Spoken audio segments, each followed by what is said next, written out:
All right, it might be time to panic about the 2023 Philadelphia Eagles after another blowout loss to a contender, this time the Dallas Cowboys. Our recap right here on Locked On Eagles coming your way. You are Locked On Eagles, your daily Philadelphia Eagles podcast. Part of the Locked On Podcast Network, your team every day.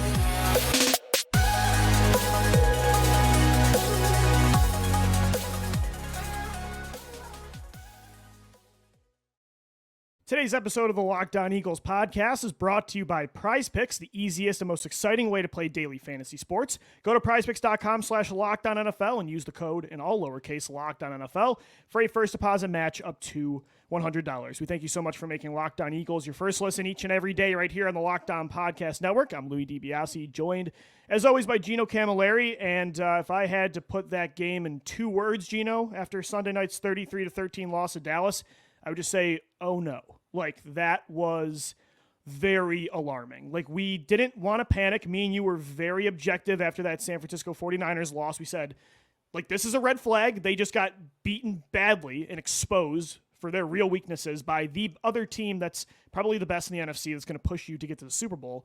You can't let that happen to the other team that's going to push you to get to the Super Bowl in the NFC, and the Dallas Cowboys. And I thought they showed up even less this time than that game against San Francisco. They looked lifeless. They looked like they had no answers from the start. Their elite units were non-existent. Their weaknesses were exposed yet again. I don't know, man. I'm not saying it's time to panic where this is the 2015 Eagles or the 2018 window was closed or 2021. They just clearly weren't the legitimate playoff contender their record said. I don't think they're there yet. But when it comes to being the favorite in the NFC East for the 1 seed, in that way, I think it is time to panic because I don't think they're that team anymore. It really felt, and I make this analogy when it comes to the UFC and fighting, of the number one contenders, and it felt like there were 3 of them. It felt like you, Dallas, San Francisco. You took on those 2, and boy, you got put on the mat both times, and now you have to go back down to the middle of the class and figure out truly who you are, because those 2 teams, they outclassed you the last 2 weeks. Are the Eagles... That's putting it nicely. Yeah. We're going to try and put a little bit of a positive spin for this negative episode that it is going to be. But, man, it's so hard to look at it and not think about that 2021 Raiders game, how empty you felt after that game, or the 2018 game against the Saints, when I think everybody has that same feeling that Malcolm Jenkins did, throwing the bird. And I think we're all throwing that bird kind of towards the Eagles right now because... taking a step back, we knew that this stretch was going to be tough, and you knew these games were going to be difficult, and you're 3-2 in this stretch, but you didn't think it was going to be like this, to where the point of our friends over at Locked On Cowboys, Marcus Mosier and I agreed that this, in the last 6 years of us doing these shows, was the most pivotal of all of these matchups, and the Eagles came out flatter than a bunch of broke down Amazon packages that you're going to have after the Christmas season. It was terrible. It was lifeless. There was no fight from them. And lifeless is the perfect word, Gino. And that's so disappointing. It was disappointing more than anything because that's not this team, man. It's Dallas, dude. Like, how do you come out there like that? And again, like, if you lose, you're the 5 seed. They're now the 5 seed. Yeah, they are. After not showing up against San Francisco, A.J. Brown said himself after the game against the Niners, like, we did not match their energy the majority of that game. You'll see what happens against Dallas. They showed up even less. I don't know if it's the schedule that's got them beat down right now. I don't know if they're just exhausted, if they just don't believe in this coaching staff right now, if they've lost confidence. But it's very unlike this Eagles team, right? I just think the character, the personalities, we normally say things don't snowball with this team. They overcome adversity. They bounce back better than any Eagles team we've ever seen. And yet you would have thought yesterday, again, I'm not saying this is the 2015 Eagles that need to be blown up. I'm not saying it's the 2018 Eagles that we thought the window did close on. This is a 10-3 team, still with a lot of talent and everything still in front of them. But for the last 2 games, it felt like I was watching a Chip Kelly-led Eagles or a 2018 level Eagles team in the middle of the season where it's like, were we wrong about this football team? And that's, again, just not like this team.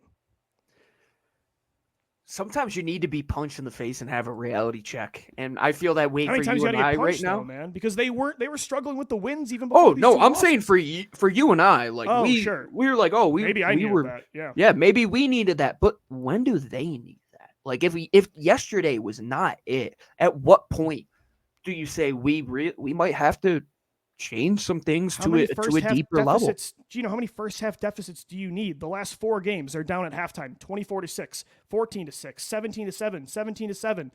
I mean, how many more times do you need it to get done before it? That's where it reminds me of 2018. It's like, how many first half slow starts does it take for this team to just figure it out? How many times does it take running your quarterback and taking unnecessary hits until you stop running your quarterback? Or how many times can you just try to push the ball down the field on first down with vertical shots when that clearly hasn't been working? And how many times can you play soft off zone coverage that just doesn't work and do things that make it more difficult for you than it already is? Because it hasn't been coming easy to you, and it especially isn't coming easy to you now, to where it really feels Mike Groh-esque on offense. And I don't want to say Juan Castillo bad on defense, but it's Billy Davis bad. But it's Billy Davis bad. On the second and third level, it feels like that. Again, the front four has been amazing this year, although they've been nowhere to be found the last 2 games. But on the second and third level, I think you're not being dramatic comparing it to Juan Castillo or Billy Davis. They've allowed 30-plus points in 3 straight games. They have not done that since 2015. And you don't have Byron Maxwell and Leotis McKelvin. You have that's what's so an all-pro and maybe a Hall of Famer in theory. Slay played the best the last 2 weeks, in my opinion. I think out of anybody, he's probably absolved of this. Yes. But Bradbury, you put it perfectly. He aged like a glass of milk out in hot daylight. Like it's just been really bad. And they look slow in the secondary and they look talentless at linebacker. Like, let's just put it plainly. It's ugly in the middle of the field, and Howie Roseman can't be absolved of this either. It really is a full organizational look at yourself in the mirror, and if you don't like what you see, which if you looking at yourself right now, to me, I'll get personal. Like, there got to a point about a year and a half ago where I looked at myself in the mirror and I'm like, you are disgusting. Like, you need to do something. That's what the Eagles team needs to do right now. Like, this is Lou, that was gross. Your defense put up more points than your offense. That can't happen against the Dallas Cowboys and San Francisco 49ers. You didn't score a single touchdown. And I mean, you scored one meaningful one against San Francisco in the third quarter to pull within 8, and then that was it. If that's meaningful. You've scored one important touchdown in the 2 games you needed badly against the 2 other contenders in the NFC. So yes, like, we're comparing these 2 games to the 2015 Eagles, to the 2018 debacles, and 2021. You could even say 2020. They're better than those teams. They're 10-3. They still have a ton of talent.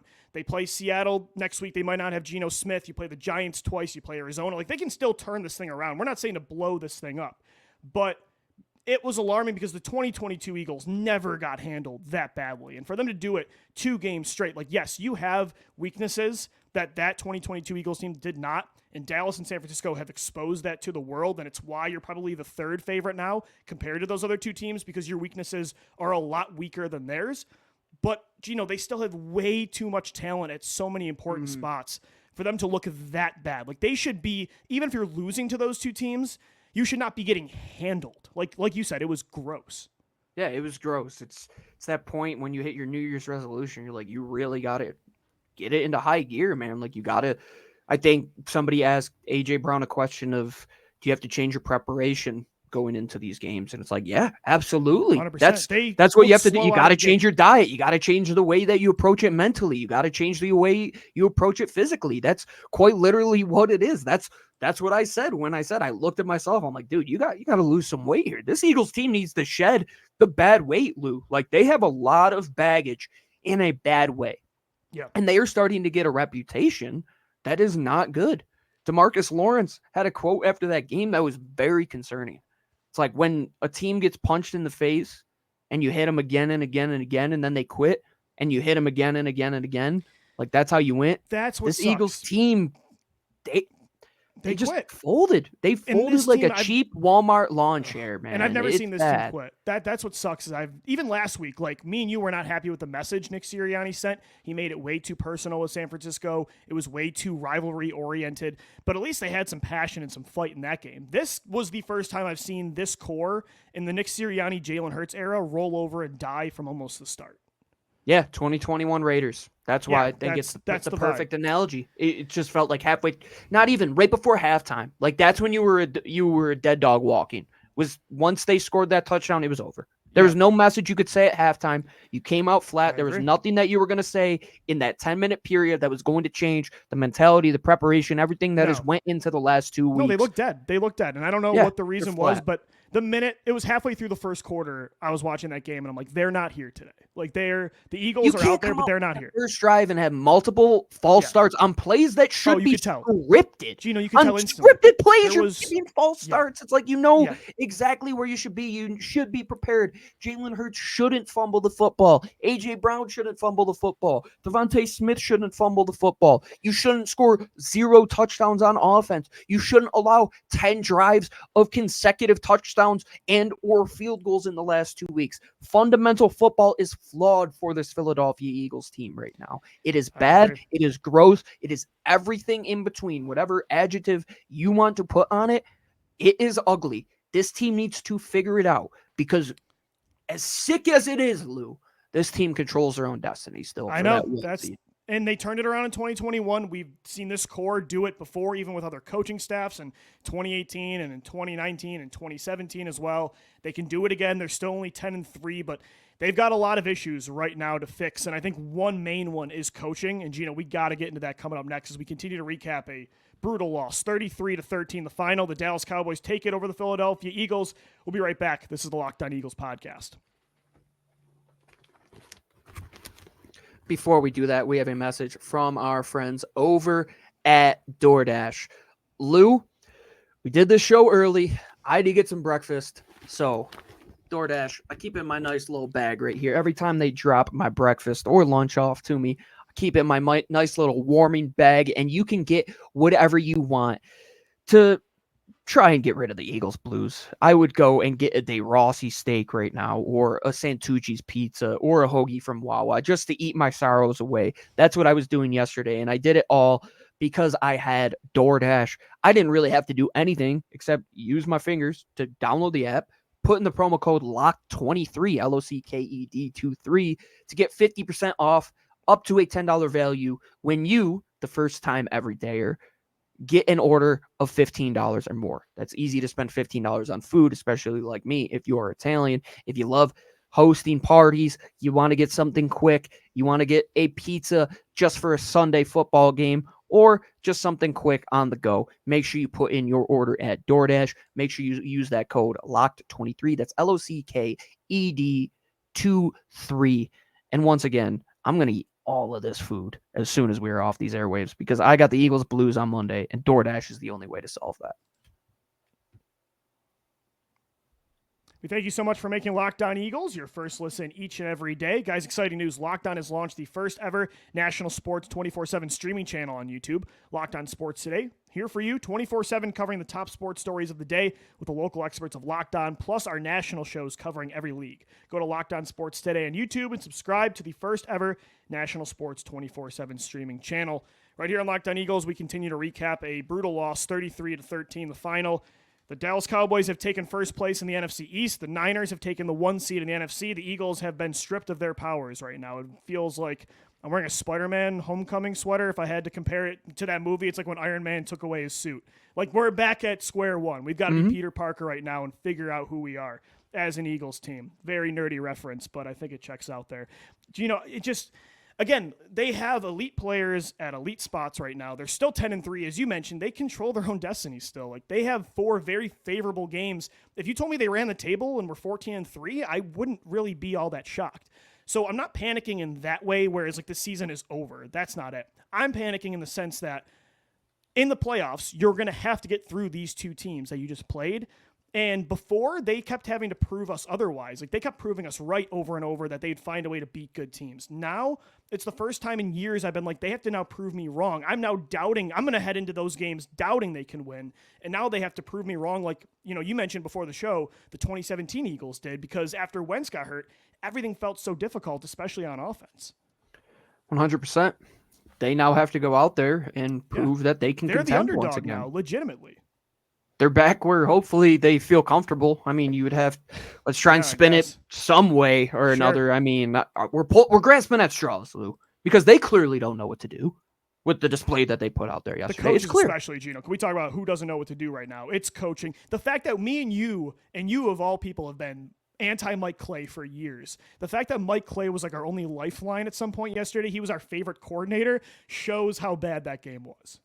I had the thought of buying a Mike Clay Oregon Ducks jersey yesterday. How sick is that? That's where I am right now as a The human fake punt being. was the only sense of cojones they had yesterday, man. Yeah, I mean, that was the best coaching moment that they had, Lou, because it felt like one coach was prepared. somebody One didn't guy want to let was them die. I mean, Yeah, one guy was hoping that they could throw a life preserver to this team, and the team just drowned. They drowned in front of them. And Nick Sirianni, I know I've been a big supporter of him, but the last 2 weeks, man, if this is your offense, and Mike McCarthy makes you look like a middle school offensive coordinator by the way he designs his offense, you better take that offense, put it into a box, put that box into the garbage, take that garbage, put that garbage into your car, drive that car to the dump, and set that garbage on fire and never use it again, because that was an embarrassment. An embarrassment. It can't just be on Brian Johnson. It has to be on your head coach too, who is an offensive head coach. It has to be on him. It has to be on the design. It has to be on the scheme, because they don't do anything easily. They don't have an answer to pressure. No. You can't tell me you do when your answer to pressure at the end of the game, when your only chance to have any semblance of coming back is to convert a 4th and long situation, and you run DeVonta Smith 3 yards short of the sticks, and that's your answer to pressure.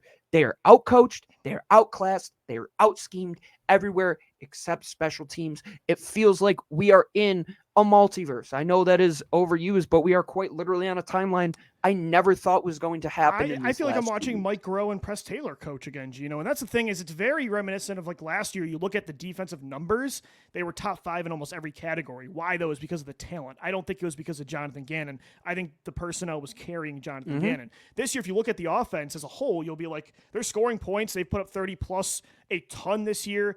Like all the stats say that this offense has been elite this year. But I think that's in spite of Brian Johnson. Like, he's had his moments, and we've given him his props, his flowers when he deserves it. But like you said, there's just the answer is to pressure and adversity, and the route concepts take forever. The run game's still not going. It's this offense is extremely vanilla, no pre-snap motion. He clearly doesn't see that his quarterback's hurt, even though everybody else can see it because he's running him into the ground. I mean, I know he only had 5 carries, but it felt like all of them were designed runs up the middle. And Jalen's not running the way he did in 2022. So they have a coaching problem, and it's not just on offense. Like Sean Desai, I was a big fan of his early in the year, but it feels like when his front four, when his main, it's like a pitcher in baseball. Like when his fastball is not going, he has no changeup. Like the front four has been nowhere to be found since the beginning of that Niners game, and they can't disappear because the second and third level, unlike last year, cannot be a reason you win a game. You have to win in spite of them right now because, as we said, they look slow and old in the secondary, and they look just like they have no talent at linebacker.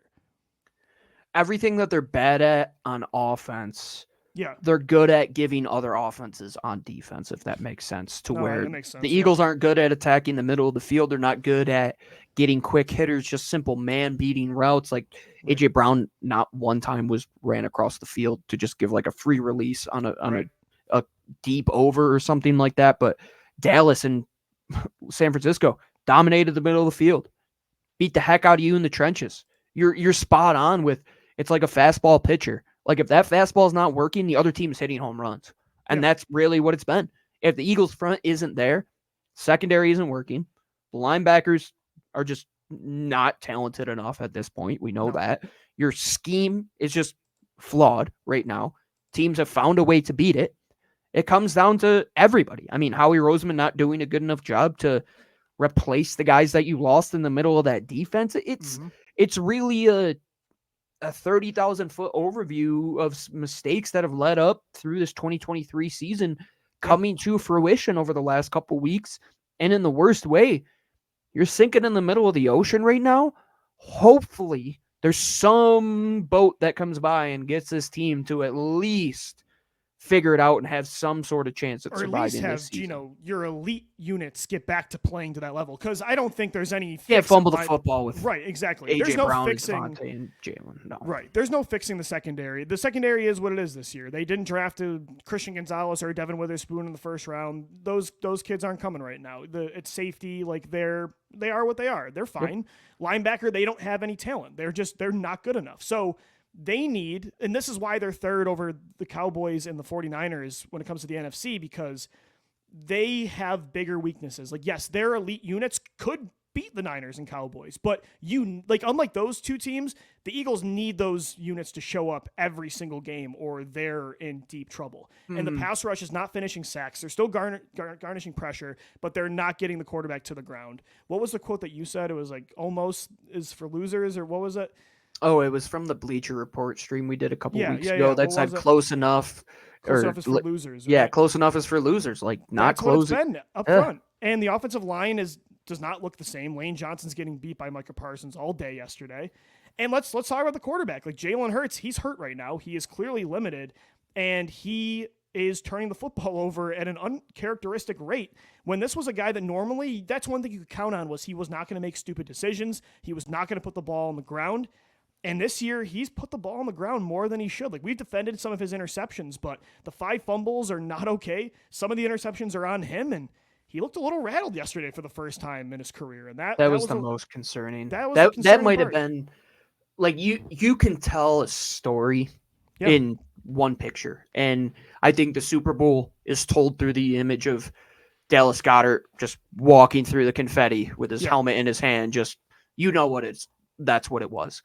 That image of Jordan Mailata and I believe it was Lane Johnson or Jason Kelsey trying to tell Jalen Hurts to shake off that fumble, and Jalen for the first time I looked at him, I'm like, oh no, it was like when Wentz threw his helmet against not New Orleans calm. in 2018. He's not okay right now. There is something mentally with this team, and I think it's everybody. They're just they are inside themselves. They are broken. They don't know how to fix it, but they have to. They have the guys, Lou, and nobody else. And it's only been 2 weeks. Like, you better hope that Jalen better not be that in his head. Teams, though, right? Like, I know. If this is against, no, I know. That's why I'm with you. That's why I am panicking. Teams, like, but they should not be broken like that. After like 2 games, like, we're panicking, but they should not be broken. And we'll find out if they are, because they should be the favorites the rest of the way in their final 4 games. They have everything still out in front of them. So, we're going to find out if this Eagles team is going to roll over and die like they did on Sunday, or if they're going to become the team that we saw a few weeks ago that, against all odds, against the Chiefs, the Bills, the Cowboys, the Dolphins, would overcome it. Like, now it's, okay, we've seen Jekyll and Hyde. Which one are we going to get the rest of the way? So we'll get into that as we wrap up this Monday edition of Locked On Eagles coming up next. Today's episode of the Locked On Eagles podcast is brought to you by Prize Picks. It's the most fun we've had, winning up to 25 times our money this football season. All you got to do is select 2 or more players, pick more or less than their projected stats, and place your entry this football season. Also, this basketball season, you can now pick combo projections across football and basketball together from the Specials League. This is awesome. I've actually never seen this before in daily fantasy. It's a league created specifically for combo projections that includes 2 or more players from different sports or leagues. So, for example, let's say that in-season tournament, LeBron James, you could have took him and DeVonta Smith at a 10.5 combo of 3 points made and receptions. Want to play alongside some of Prize Picks' favorite players as well, like rapper Meek Mill and comedian Andrew Schultz? You can now do that too. You can find that through the community plays under the promos tab of the app to view entries from some of the biggest names in the Prize Picks community each and every week. I'm not done, though, talking about Prize Picks changing the game. They even offer a reboot policy so that your entries stay in place even if one of your players gets injured. So for football and basketball games, if you have a player who exits the game in the first half and does not return in the second, that player is rebooted. Prize Picks is the only daily fantasy sports platform with an injury insurance policy. Head over to prizepicks.com/LockedOnNFL. Use our promo code LockedOnNFL for a first deposit match up to $100. Once again, get in on the action. prizepicks.com/LockedOnNFL. Use our code LockedOnNFL for a first deposit match up to $100. We thank you so much for making Locked On Eagles your first listen each and every day. We're recapping a 33-13 loss To the Dallas Cowboys, the Eagles dropped to 10-3. They dropped to the 5 seed. They dropped to second in the NFC East. Where to go from here, Gino? Again, the sky isn't completely falling. We're panicking from a standpoint of they're no longer the favorite. We don't know if we're confident they can beat this Dallas team this year, if they have it in them to beat San Francisco. But they control their own destiny still. Like, they're tied still with those two record-wise. They are playing a Seattle Seahawks team next week that might not have their starting quarterback. They play the Giants twice. They play Arizona. They could very well still end up at 14-3, 13-4, be the 1 seed, be the division champs. So again, like, we're not panicking from a perspective this season is over and there's no shot. But man, did these 2 games really open our eyes to the point of I can't say they're the favorite in this conference anymore, and I don't even want to say they're number 2. Those weaknesses and the way their supposed strengths are playing, they're 3 right now in this conference. You're maybe the 4th best, 5th best team right now in the league. I mean, who knows in the AFC? I mean, Kansas. No, I would still say probably your top 4 team. Yeah, at this point. Now, if we lose to Seattle or something, now we'll have a different conversation. But they're not good. They're not good at this current point in time. Right now, that's for sure. Especially on defense, they're one of the worst in the league. So yeah, it's like there's a rainstorm and there's a giant hole in the roof, and they're trying to figure out how to close that hole and find a way to stop the bleeding, and they just don't have an answer. What is that answer? Might be scrapping what you've done on offense and changing it up, taking a 2018, 2019 approach where if it's broken, you got to fix it. Nick Sirianni has done that in the past. After that Raiders game in 2021, him and Jonathan Gannon, one of the Eagles beat reporters put this out that they had a conversation that they had a discussion that's like, we need to change things. And Jonathan Gannon was like, yeah, just change everything, because if not, we're going to get fired. And you have to operate with that MO right now. Like, you realistically, Jeffrey Lurie, he could do whatever the heck he wants, right? He could go and change the whole thing if he realistically wants to, because he's tied to this quarterback and he's tied to this wide receiver. We're not there, but no, we're not there yet. But you have to operate like that, Lou, because you can't be that team that just middles and just says, let's do this again next year. And you can't sit on your hands. No, you got to change something up. I mean, if you want to right the ship, you got to do it in the next month, because by the time January 11th, this time next month comes, you have to be playing your best football. And that's if you're playing like this, you're not even going to beat Detroit. I mean, you have no chance to beat playoff teams. The positive spin you have to put on it is, can you do it when it matters? That's all. It's the hope that kills you, and it's probably what's going to be that inevitably is their doom at the end of the season. Is if they don't get it right when they play these teams again, this very much could be the same exact result. But we have seen this Eagles team be one of the better teams in the playoffs. Yeah, you have to hope that's the case, and they can turn it around. Because if not, this could be just the message of what 2023 was. A team that had everything they needed and underperformed, because the last 2 weeks it showed that truly can happen. Glass half full. We've seen this team do it before. We've seen them turn it around. This core has done it in past years with past coaching staffs. They did it in 2021 with Nick Sirianni. They've done it this year. They've overcome a lot of obstacles against really good teams and have won football games. They have a ton of talent. They're still 10-3. They still have everything in front of them. Like, this season is not over, but right now, the team we've seen the last 2 weeks is just not good enough to win a Super Bowl. And that's what we're talking about. Like, this team is still good enough to make the playoffs and maybe win a playoff game. But again, from a perspective of it's you versus, as you mentioned, 3 contenders. It's Dallas, San Francisco, and you. That's what it was supposed to be.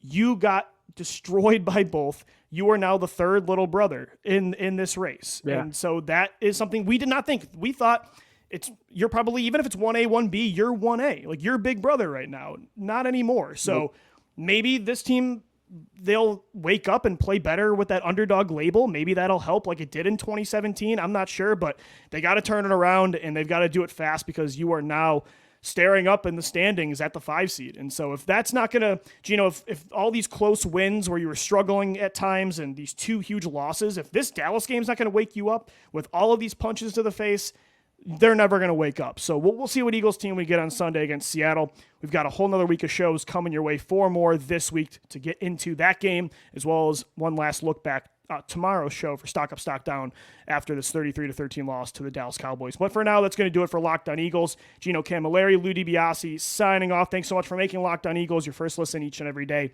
As always, thank you for downloading. Thank you for watching and listening. And let's go, Birds. Fly, Eagles, fly.